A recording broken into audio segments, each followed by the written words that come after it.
Hello and welcome to Move or Improve with Debbie. I'm Debbie Miller and I am enjoying my show. And today, you know that if you listen to my show, every month I have a different city that I focus on to retire to. And so we've done lots of them. You can look on previous podcasts. But today, since I'm such a history buff, I chose Charleston, South Carolina. And I'm very fortunate to have Bill Olson, who lives in Charleston. Now, he's a second generation realtor. He was born in Ohio, but he went to Charleston with his family.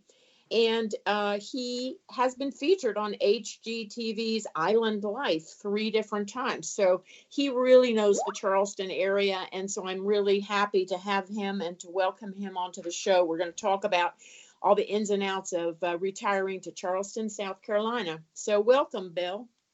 Thank you. Thanks for having me, Debbie. No problem. Let's get right to it. Yeah.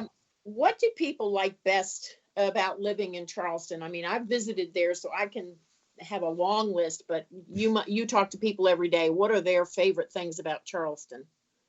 Charleston has a little bit of something for everybody. I like to say, we've been voted the #1 city in the United States by the readers of Travel and Leisure for 7 years in a row. So we are a huge vacation destination. And that's what I find a lot of people really love is I live where people vacation. You lucky. So we could just pack up this past Saturday. We just decided, hey, let's go to the beach in the morning. So we just packed up and 20 minutes later we were at the beach with the kids. That's fabulous. And, with tourism comes your world-class restaurants and, your museums and your sites and all of that good stuff. So it kind of all bundles into one. Well, that's great. Well, so what about the weather? I know there's probably a lot of humidity because you're so close to the water, but how many days of sun and what's the average temperature? Because people looking to Charleston are looking for warmer temperatures, especially in the winter. Yeah, so we are a subtropical climate, so we do get hot and humid. By hot and humid, I mean today, for example, it's August.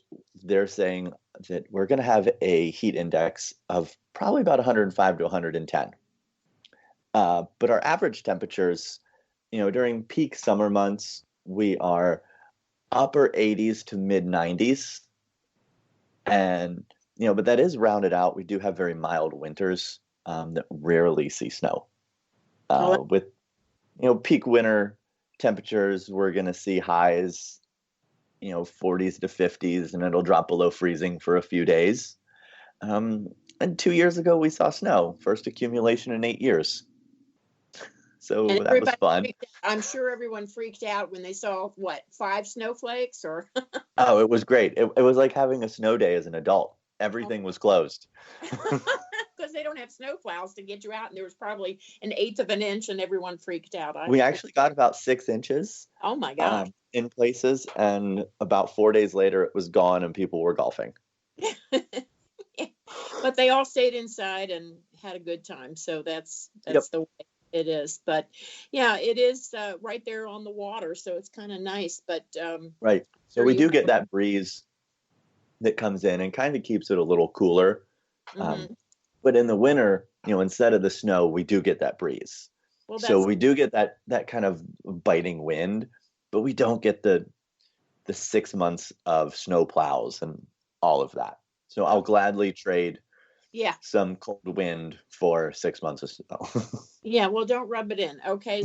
Okay.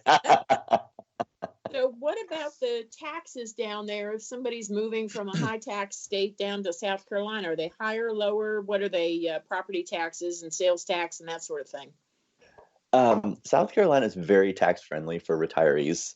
Our property taxes are essentially about 0.5% of your value, give or take.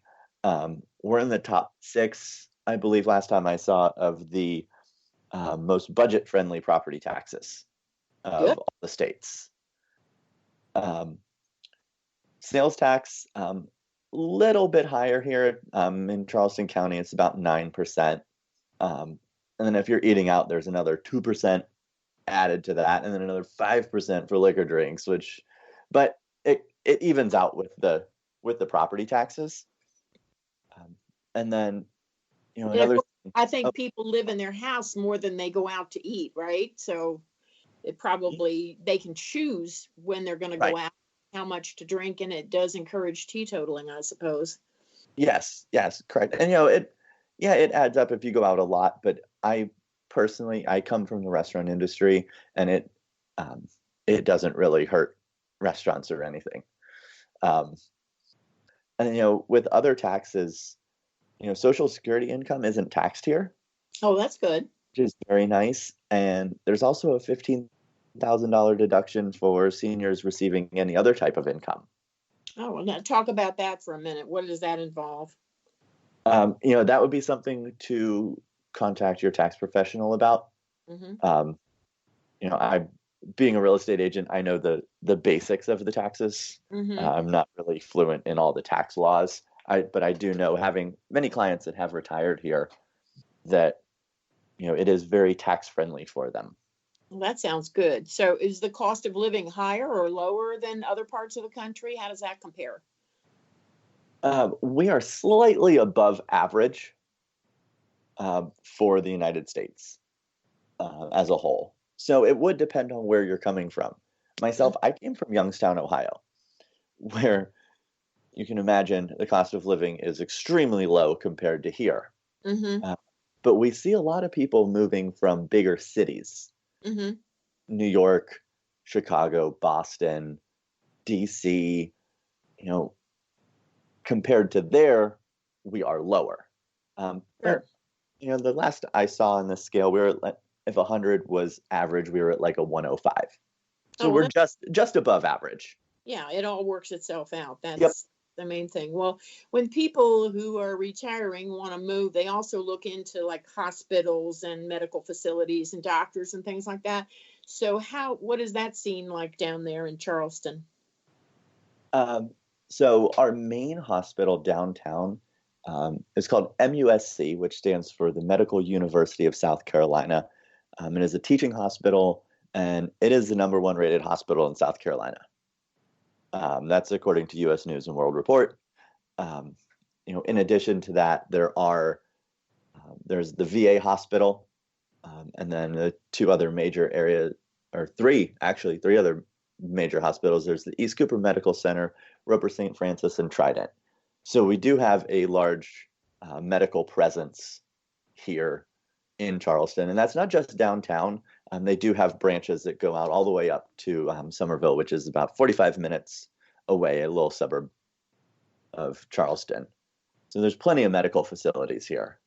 Great. Well, now what about walkability? I remember one time when I visited Charleston, they had rickshaws to take you places, but I'm sure not everybody wants to go to some place in a rickshaw. But I'm sure they Why probably not? transportation. I thought it was fun because we don't Let have. someone drive you around. It was fun. So, is it a walkable city, or do you have to drive everywhere? And is there public transportation? Um, there is public transportation. It's not the greatest right now. They're working on that as we're growing, because we've been growing fairly fast over the past few years. As for walkability, that would depend on where you are. Um, you know, when people say Charleston, you think of just the peninsula, Mm. uh, which could be walkable, but I would suggest having a car. Uh, Most things aren't just like walk down the store, get a loaf of bread, and come back. Okay. But as a whole, the whole area does cover 3 counties. Oh, wow. When I say Charleston, I kind of talk about that whole area. Um, and each has its little pockets. Some neighborhoods are a little more walkable than others. If you're active, a bike. I take my bike downtown all the time and ride around. And you see a lot of people doing that. Oh, great. So I would say bikeability downtown is probably a little better than walkability, depending on where you would live if you were downtown. Everywhere else would be a drive to most places. Well, I remember when I was there, the restaurants were just awesome. And I know from reading other reports that more and more restaurants are opening. Like you said, it's becoming Yes. a renowned place for restaurants and shopping too. And I know there's probably a lot of museums and nightlife. Can you talk about that so that people understand a little bit more about what they're going to do when they move there? Yeah. So actually, my previous life, I was a bartender. So this is one of my other specialties. Uh, so yeah, like I said, because of the tourism, we've got these world-class restaurants with James Beard winning chefs. Um, TripAdvisor puts out their Traveler's Choice Awards every year, and we had three restaurants in the top 10. Wow. And but it's not just those restaurants that are, let's get all dressed up and fancy. You're in the South, Yeah. and if there's one thing people love to do in the South, it's just grab some fried oysters and a cold beer, and that's dinner. Wow. You know, so they might not be winning awards, but they've won my awards. Oh my Uh, God. Yeah. Fried oysters. I'd be there in a heartbeat. Yeah, You for know, sure. fried oysters, Southern barbecue, just that good old Southern cooking, lots of cornbread and collard greens. But, like I said, conversely, we've got these three top 10 restaurants in the country. So you could do that, or you could go to, say, Hall's Chop House, which is a nationally known steakhouse, and have one of the best steaks you've ever had. Great. So Um, what is this thing about? Is I've heard it's called Second Sunday on King Street. Tell me about that because it sounds yeah, interesting. yeah. So King Street is the main street downtown, where most of the shopping is. When people picture shopping in Charleston, King Street is what they picture. Every second Sunday of the month, as it is named, they close down about half a mile of the street, and no vehicle traffic is allowed. And for about 5 hours, people just wander the streets. And the restaurants will pull tables out onto the sidewalk. There'll be street performers playing music, sidewalk sales, and people set up booths to sell stuff, and it's just a fun time to kind of experience like what old world Charleston probably was like before there was all the traffic. That sounds wonderful. I'd It's love so to much visit fun. just for that. Absolutely. So tell me some reasons that somebody would want to retire to Charleston. A lot of my clients, when I counsel them, they're trying to decide, well, North Carolina, South Carolina, Florida, wherever they want to go. Why would they want to pick retirement in Charleston? Talk about that. Well, what you said at the beginning, that you're a history buff. Um, American history as we know it kind of started here with the Civil War. So everywhere you turn, there's remnants of the Civil War. Whether you're taking the boat out to Fort Sumter, where the first shots were fired, or just the other day I was walking around downtown and there was an old cemetery, and lo and behold, there was someone who signed the Declaration of Independence was buried there.